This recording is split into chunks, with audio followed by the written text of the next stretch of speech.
Olá, hoje nós vamos estudar os capítulos 13 a 16 do livro de 2 Samuel. Versículo 1 do capítulo 13. Davi teve várias mulheres e com elas muitos filhos. Tanto Absalão quanto Tamar eram filhos de Maaca, enquanto Aminon, primogênito de Davi, era filho de Ainoã. Maaca era filha de Talmai, rei de Gesur. Versículo 2 do capítulo 13. Aminon estava atormentado porque desejava Tamar como sua mulher. Contudo, ele não podia se casar como sua meia-irmã, conforme Levítico 18, versículo 11, e Levítico 20, versículo 17. Versículo 3, capítulo 13.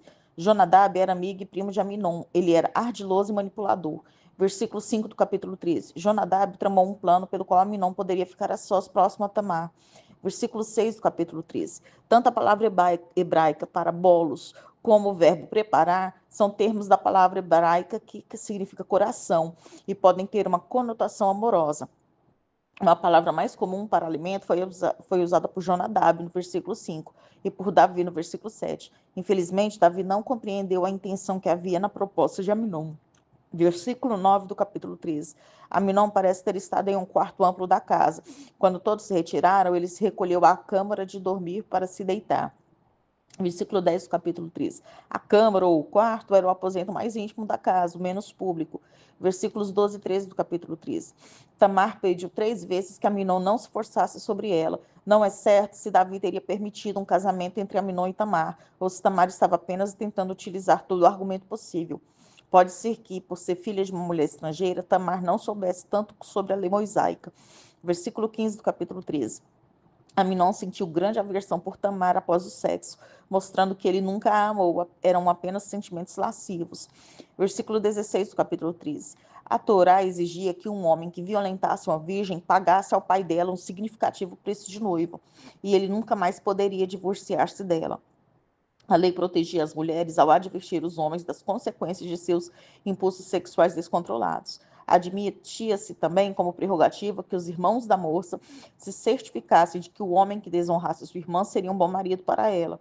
A tentativa de Aminon de mandar Tamar embora após tê-la forçado seria pior do que o estupro em si, uma vez que isso asseguraria que a desonra dela seria permanente. Versículo 17 do capítulo 13. Ponha esta mulher para fora era uma maneira rude e abrupta de referir-se a Tamar, sua meia-irmã, que até pouco tempo antes queria se casar com ela. Versículo 18 do capítulo 13. A túnica talar de mangas compridas, como a de Tamar, foi dada uma vez a José por seu pai Jacó. Então era uma veste importante. Versículos 19 e 20 do capítulo 13. Tamar saiu com sinais típicos e visíveis de lamentação.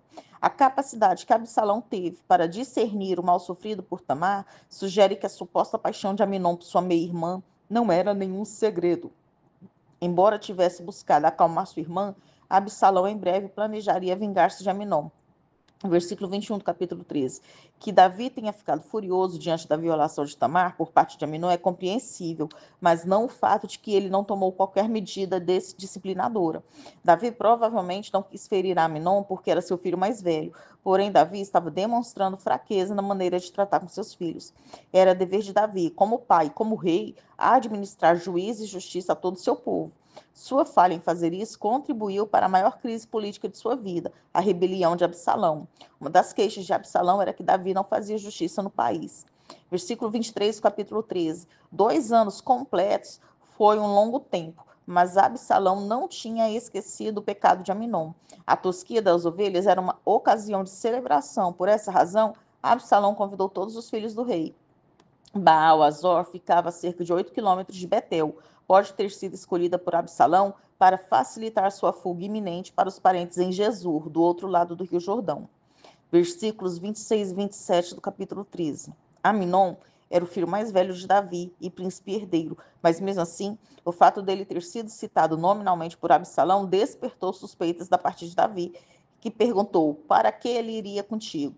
Davi enviou não somente Aminon, mas também o resto de seus filhos, talvez para impedirem Absalão de vingar-se de Aminon. Versículo 28 do capítulo 13. Com um golpe de mestre, Absalão vingaria sua irmã Tamar e também se aproximaria mais do trono. Ele também se tornaria um assassino, repetindo o pecado de seu pai, assim como Aminon havia repetido o pecado de imoralidade sexual de Davi. Versículos 29 do capítulo 13. Os demais filhos do rei fugiram, talvez temendo que Absalão os matasse para eliminar rivais ao trono. A mula era a montaria preferida da realeza. Versículo 30 do capítulo 13. Talvez aquele que relatou ao rei que Absalão tinha matado todos os seus filhos fosse um dos primeiros a fugir de Baal-Azor. Dessa forma, ele entrou em pânico e não pôde levar a informação completa. Versículos 32 e 33, capítulo 13. Jonadab parecia que sabia algo sobre os planos de Absalão. Talvez tivesse ouvido Absalão fazer ameaças. Ele esclareceu que somente Aminon havia morrido e revelou que Absalão planejava o assassinato desde o estupro de Tamar. Versículos 37 e 38 do capítulo 13. Talmai, rei de Gesur, na Síria, era avô materno de Absalão, porém mantinha relações amigáveis com Davi. Insistir para que Absalão voltasse seria politicamente difícil. Assim, Absalão ficou em Gesur por 3 anos. Versículo 39 do capítulo 13. Davi teve saudade de Absalão e estava consolado acerca de Aminon. Contudo, ele não preparou o retorno de Absalão, quer por falta de coragem, quer por incerteza a respeito da atitude correta a tomar. O certo é que a inação de Davi levaria a mais problemas. Agora nós vamos estudar o capítulo 14, versículo 1 do capítulo 14. Joabe percebeu que o coração de Davi estava ferido e então delineou um plano para ajudar a curar a família e permitir que o rei se concentrasse mais nas questões do reino. Versículos 2 e 3 do capítulo 14. Tecoa ficava a 16 quilômetros ao sul de Jerusalém. Talvez Joabe pensasse que Tecoa era longe o suficiente para que Davi não reconhecesse alguém de lá. Joabe pretendia que a mulher representasse um papel dramático que haveria de influenciar o rei para que ele trouxesse Absalão de volta a Jerusalém. Versículo 4 do capítulo 14. A mulher apresentou-se ao rei e agiu como se ela estivesse procurando o julgamento de Davi sobre uma questão. Versículo 7 do capítulo 14. A história inventada pela mulher levantou não somente a questão da vingança do sangue, mas também a continuidade da linha de sua família em sua própria propriedade, pois seus inimigos propunham-se a executar o filho sobrevivente. Como ela salientou, isso a deixaria sem nome nem descendente, algo que a lei dos israelitas procurava evitar. A mulher habilmente introduziu em sua história fictícia o mesmo dilema que Davi estava enfrentando. Seu dever em vingar o sangue de Aminon conflitava com a sua ansiedade de que Absalão, agora o seu provável herdeiro, pudesse ser morto. Versículo 8 do capítulo 14. Davi assegurou à mulher que mandaria proteger o filho vivo dela, mas as palavras da astuta nos versículos seguintes sugerem que a questão não estava estabelecida. Versículo 9 do capítulo 14. A mulher estava ou expressando sua disposição para suportar qualquer culpa que surgisse, ou estava pedindo, numa polida linguagem de tribunal, permissão para falar mais um pouco. Versículo 11 do capítulo 14. A mulher requeriu e arrancou um julgamento da parte de Davi, em nome do Senhor, que os vingadores do sangue não se multiplicariam a matar. Versículo 14 do capítulo 14.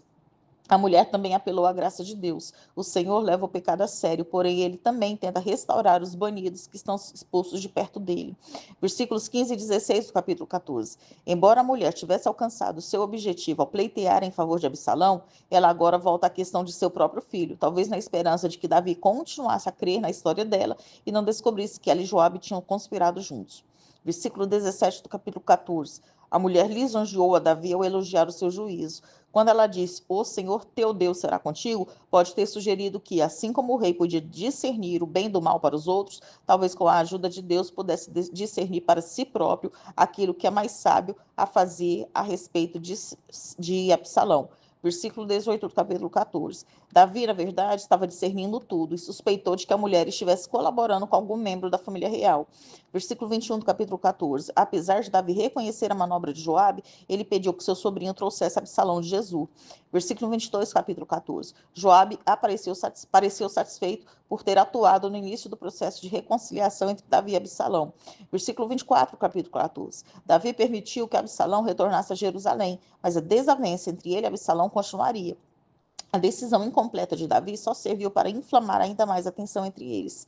Versículos 25 e 26 do capítulo 14. Tal como se deu no caso de Saul, Absalão foi descrito em termos exclusivamente físicos como alguém perfeito para um líder. A descrição de como seus cabelos eram cortados e pisados não somente dá a entender a vaidade de Absalão, como também prefigura a maneira como ele haveria de morrer. Versículo 27 do capítulo 14. O fato de que somente o nome da filha de Absalão ficou registrado, às vezes é entendido como se implicassem que os filhos de Absalão tivessem morrido cedo. Mas a significação dessa nota pode ser outra.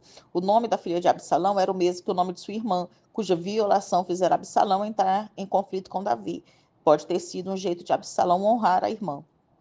Versículo 30 do capítulo 14. Absalão sabia que se ele pusesse fogo no campo de Joabe, este não poderia evitar conversar com ele como estava fazendo. Versículo 32 do capítulo 14. Absalão tinha esperança de conquistar seu pai, pois o que quer que acontecesse, ele não esperava ser executado. Até aquele ponto dos acontecimentos, Davi não tomara qualquer providência direta contra ele. E Absalão tinha alguma justificação por ter matado Aminon.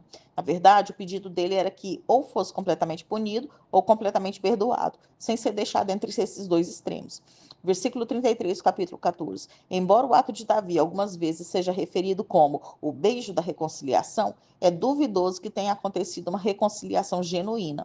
Ironicamente, beijando aqueles que o procuravam para fazer algum pedido, Absalão em breve roubaria o coração do povo e lançaria uma rebelião contra o seu pai. Agora nós vamos estudar o capítulo 15.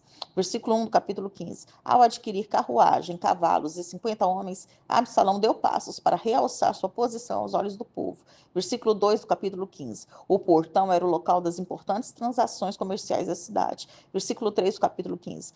Absalão ouvia os pedidos que os cidadãos queriam levar ao rei. Ele se mostrava aparentemente simpático e eles, em vista do fato de não haver homem algum designado pelo rei para ajudá-los com essas preocupações. Versículo 4 do capítulo 15. Absalão usava a palavra juiz, mas ele pretendia que o povo pensasse nele como rei. Ele insistia que faria justiça melhor do que seu sobrecarregado pai Davi. Versículos 5 e 6 do capítulo 15. Absalão impedia que as pessoas se prostrassem diante dele e os saudava com um beijo, como se fossem quase iguais. Isso levou a conquistar os corações dos homens de Israel e muitos deles começaram a acreditar que Absalão entendia melhor do que Davi os seus problemas. Versículo 7 do capítulo 15. 4 anos a partir do encontro referido no versículo 33 seriam 6 anos após a volta de Absalão para Jerusalém. Hebrom era a mais representativa das cidades, depois de Jerusalém. Foi onde Absalão nasceu, mas também o lugar onde Davi foi ungido rei sobre Judá e, subsequentemente, também sobre Israel. Versículo 8 do capítulo 15. A lei insistia no pronto cumprimento de um voto, de modo que a passagem de 4 anos desde o voto de Absalão poderia ter levantado dúvidas na mente de Davi. Por outro lado, Hebrom era a cidade natal de Absalão. Versículo 10 do capítulo 15. O som da trombeta pelo país afora, combinado com os brados e as mensagens de Absalão, fariam com que a notícia de que ele estava assumindo o trono se espalhasse rapidamente. Absalão provavelmente esperava poder chegar a Jerusalém e tomar o poder antes que Davi pudesse se preparar para se defender. Versículo 12 do capítulo 15. Aitofel, conselheiro de Davi, era um dos homens mais sábios do rei, dando ainda mais força à conspiração de Absalão. Presume-se que esse Aitofel era o avô de Batseba. Versículo 14 do capítulo 15. Davi convocou os seus servos que estavam com ele em Jerusalém e insistiu que todos fugissem imediatamente. Ele sabia que Absalão e suas forças viriam direto para a capital e a atacariam se necessário. Versículo 17 do capítulo 15. Davi e seus oficiais esperaram em um local afastado, talvez uma casa na periferia de Jerusalém, provavelmente para organizarem sua fuga na direção leste. Versículo 18 do capítulo 15. A influência de Davi entre os filisteus tinha-lhe granjeado a lealdade de 600 homens desde Gate, são os geteus. Versículo 19 do capítulo 15. Itai, o geteu, era um exilado da Filístia que decidira se juntar a Davi, talvez na época em que Davi fugia de Saul. Esse estrangeiro tornou-se um dos comandantes militares de confiança de Davi, juntamente com Joabe e Abisai. Versículo 21 do capítulo 15. Davi desobrigou Itai de acompanhá-lo, mas o geteu jurou pelo Senhor e pelo rei que estaria com Davi, quer para ele significasse morte ou vida. A integridade de Davi ainda angariava respeito. Versículo 23, capítulo 15. O ribeiro de Cedron margeava o lado oriental de Jerusalém, separando a cidade do Monte das Oliveiras. Depois que Davi e seus companheiros atingiram o topo, eles poderiam seguir em direção ao caminho do deserto, muito provavelmente a subida de Adumim, que ligava Jerusalém a Jericó, no Vale do Jordão. Versículo 24 do capítulo 15. A Arca da Aliança provavelmente foi trazida para garantir a presença de Deus como sinal do direito legítimo que Davi tinha de exercer o reinado. Zadok e Abiatar ficaram com o rei que endossaram o respectivo ministério deles e o ministério dos levitas. Versículos 25 e 26 do capítulo 15. Davi decidiu que a arca pertencia a Jerusalém, a cidade de Deus. Ela deveria ficar ali e cabia a Deus restaurar ou não o trono de Davi em Jerusalém. O rei se contentou em deixar a questão nas mãos do Senhor. Versículo 27 do capítulo 15. Davi criou uma rede de espionagem que incluía Zadok, Abiatar e seus respectivos filhos Aimaas e Jonatas. Versículo 28 do capítulo 15. Os vales do deserto eram lugares rasos onde o rio Jordão podia ser atravessado. Versículo 29 do capítulo 15. Absalão provavelmente admitiria que apoiadores de Davi tinham fugido. Ele não pode ter suspeitado que Zadok e Abiatar haviam tomado o partido de seu pai. Versículo 31 do capítulo 15. A notícia de que Aitofel tinha se juntado aos conspiradores de Absalão foi um golpe no partido de Davi. A oração do rei para que o Eterno transformasse em loucura o conselho de Aitofel foi uma oração de grande fé, porque o conselho desse homem era considerado como palavra procedente de Deus. Versículo 32 do capítulo 15. Nem bem Davi tinha orado para que o conselho de Aitofel fosse confundido, e eis que ele recebe de presente, na pessoa de Uzai, os meios para realizar o seu objetivo. Versículos 34 e 35 do capítulo 15. O papel de Uzai era frustrar os conselhos de Aitofel e informar a Zadok e Abiatar tudo que soubesse. Versículo 36 do capítulo 15. Aimaas e Jonatas transmitiriam então diretamente a Davi qualquer informação que recebessem de seus pais. Versículo 37 do capítulo 15. Uzai e Absalão chegaram ao mesmo tempo a Jerusalém. O momento decisivo em que Absalão teria de escolher entre o conselho de Uzai e o de Aitofel é protelado para o capítulo 16. Agora nós vamos estudar o capítulo 16, versículo 1 do capítulo 16. Pelo cume do monte, no lado oriental do Monte das Oliveiras, a delegação de Davi não podia ser vista por Absalão nem por qualquer outra pessoa em Jerusalém. Ziba, servo de Mefibosete, tinha arranjado para que a propriedade de Saul fosse restaurada a Mefibosete. Agora ele trouxe provisões para o grupo de Davi, mas com uma intenção diferente. Versículo 3 do capítulo 16. Davi expressou surpresa por Mefibosete não ter vindo com ele e com outros do seu palácio. Ziba informou a Davi que Mefibosete tinha ficado em Jerusalém porque esperava tirar vantagem da situação para recuperar o trono de Saul. Versículo 4 do capítulo 16. Enquanto Davi pareceu acreditar na história de Ziba sobre a traição de Mefibosete, ele mudará seu parecer depois de ouvir o lado da história da parte de Mefibosete. Versículo 5 do capítulo 16. Sendo parente de Saul, Simei pode ter considerado Davi como responsável pelas mortes de Abner e Isbosete. Além disso, como residente em Baurim, Simei pode ter ficado triste com o tratamento que Davi dera a Mical, filha de Saul, pois foi em Baurim que seu segundo marido recebeu ordens para deixá-la, quando ela estava sendo levada de volta a Davi.